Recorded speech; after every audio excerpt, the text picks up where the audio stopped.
Hi, I'm Kyle at Trash Panda, and this is day 2 of making 5 discs in 5 days. Dude, what are you doing?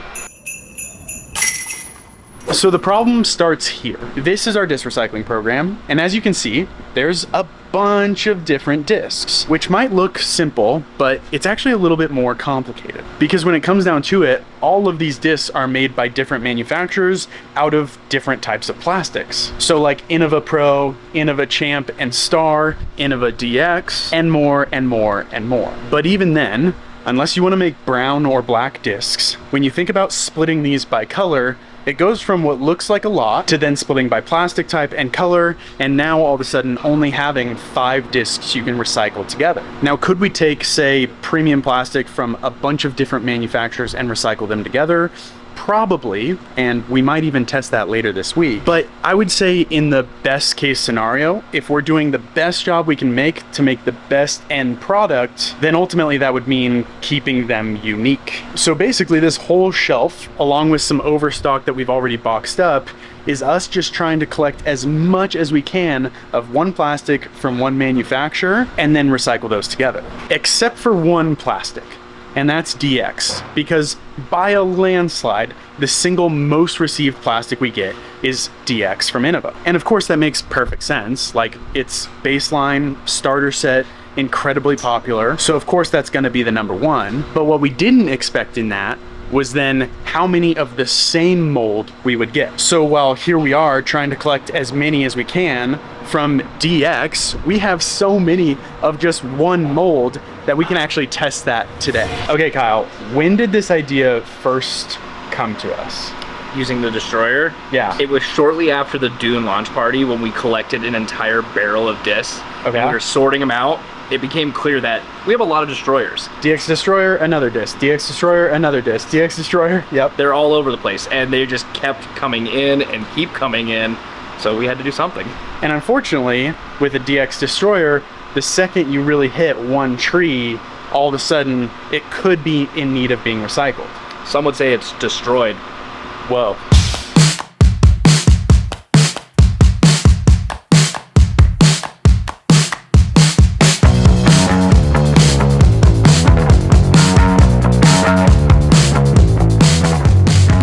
Before we put DX in, we're gonna run some base before it just to make sure the process and everything is going smoothly, and then we'll layer it after it. So we're just over here figuring out which one to run, and we found this thing, and I was like, Kyle, which one is that? And he was like, I don't know, let me smell it. In what world? Some plastics have a very unique smell, and this one doesn't have the specific uniqueness I thought it might. What kind of monster have we created?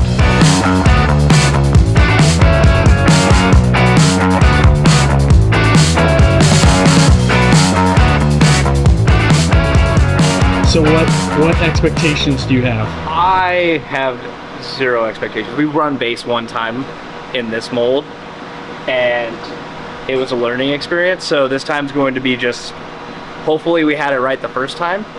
We've learned a lot of running premium. I'm just hoping for a functional disc when all said and done. So when you're saying base, you mean our base. Like we've tried our base, not recycled discs or other people's base. Right, the base we use for inner core, we've tried in here because we knew that plastic relatively well.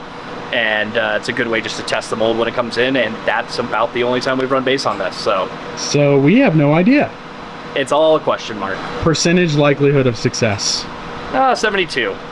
72. Yeah, I like that number. A nice round number. Yep. So we're just running some ahead of it to make sure everything's working properly. And Kyle's kind of making sure his parameters are all set and he feels good, just to give us the best chance for success on these discs. Oh. It starts. It begins. I would expect it to be a darker shade of blue, double D, die. Oh. Base likes to fall off. It sure does. Ooh. That's way bluer than I thought it would be. Yeah. Oh, I love this about this plastic, and it makes no sense to me. So immediately grabbing this, you can feel it's so much more flexible. And that's something I did not expect early on, is that stiffer plastics typically come out, at least in my experience, more flexible when they're hot, and then set up to be stiffer. So it like kind of plays tricks on you.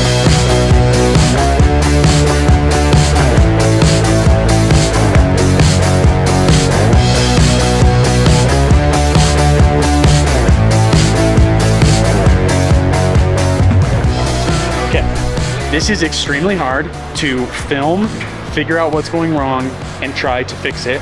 So we're gonna just set the camera down and try to make a good disc. As you can see, this wouldn't be classified as a great disc at the moment, but Kyle, would you bag this? I would. Imagine spinning it just between holes.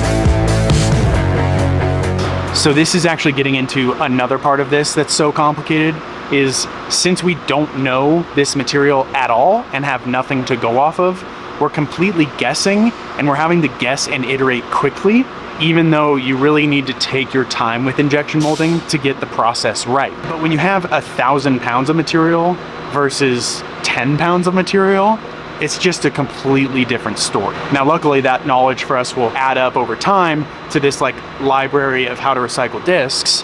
But right now, that library is empty. 2 hours later. All right, the absolute mountain is getting a little bit better now.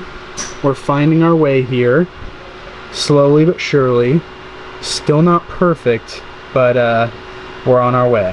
All right, if you wanna know anything about disc golf manufacturing, Kyle can confer, this is all you need to know. Basically, the bump was like pretty bad, and then it started getting way better, and we were getting super close, and so we just kept going on the train we were going on, and now it's worse again. What the heck? I don't even know anymore.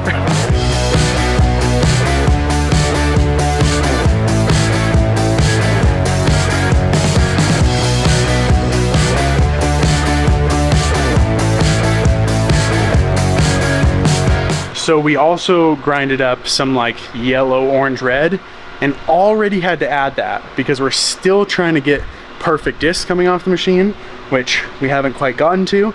And now we have to move on to a different color. So things could change in here as well, but it is what it is. We're figuring it out. Okay. We're getting more. It's a more like, it's not as centralized. Yeah, it's more disc, so it could just be pressure lower time that gets it there, but man, look at this. Just looks cool. That's pretty. This is what I expected Blurple to like look more like. Like maybe not crazy. so red, but no, all right, that's surprising. We're closer. Tell me what's going on. Why the long face? We clicked reset on the console.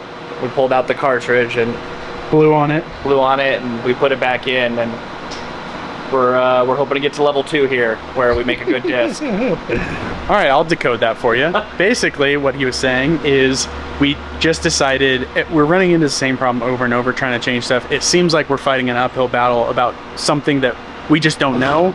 So we're going back to square one, starting over, trying to build from there, and basically just see if we can make it any better, because this is still not where we want it to be. And with base, which is usually the easiest to run, it usually is way easier to solve the problem. So let's just click reset, try again, see what we can do.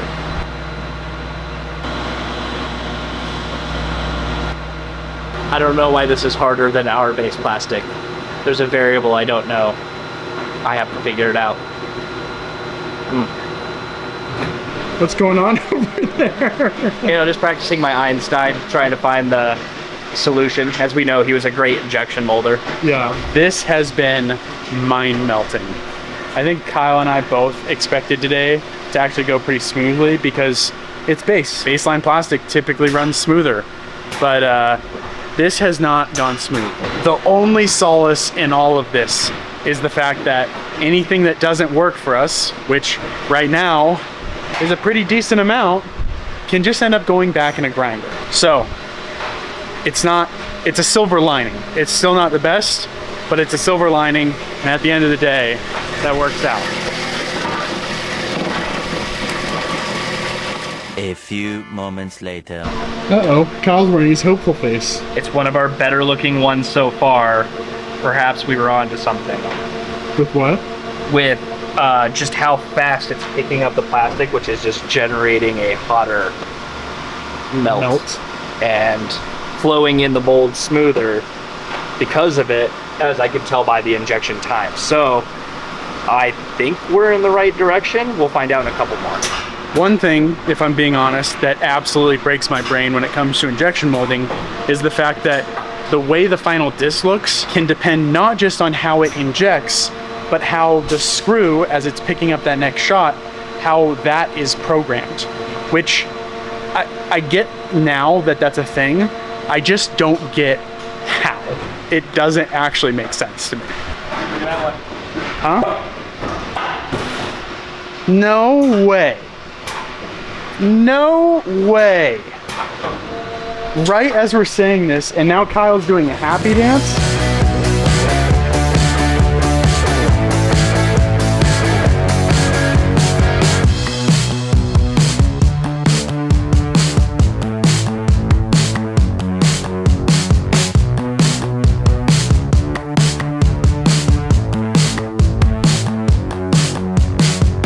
All right, flight test. We have like 10 minutes because that took way longer than we thought it would, but official flight test. The disc came in feeling surprisingly good. Like I think Kyle and I both agree that we thought it would be super stiff, but like shockingly good feel, right? Yeah, very nice. 165 grams. I mean, I'm a sucker for a lightweight disc, so I'm really interested to see how these fly. And then probably the weirdest part is in terms of processing, we just could not get it to make a good disc the longer we took. It just wanted the shortest cycle time possible, which I'm sure if we actually knew the plastic type, if we knew what's going on there, there's data and reasons to back that up that we just don't know. But we ended up making pretty domey ozones just because we had to move that cycle so quickly. So, flight test. Oh, Kyle, it's flippy. That's very flippy. Kyle? I think I found it, but I'm not sure. I don't think you found it because I think it went all the way over there. I went towards the tree.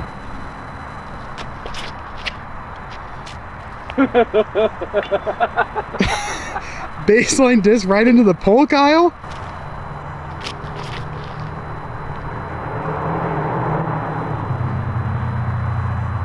Just holds.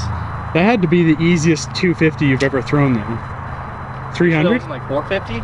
Maybe it was 550. I think you're right, but it was easy. Okay, so here's where I'm at. If we had more time, we could probably process this to fly differently, but just based on what we had, we have successfully and officially made the flippiest ozone of all time, which means it's one of two things.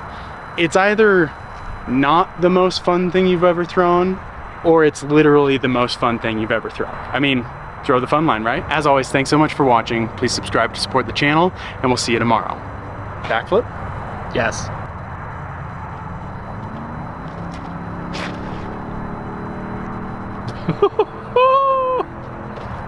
I mean, that's what we're here for.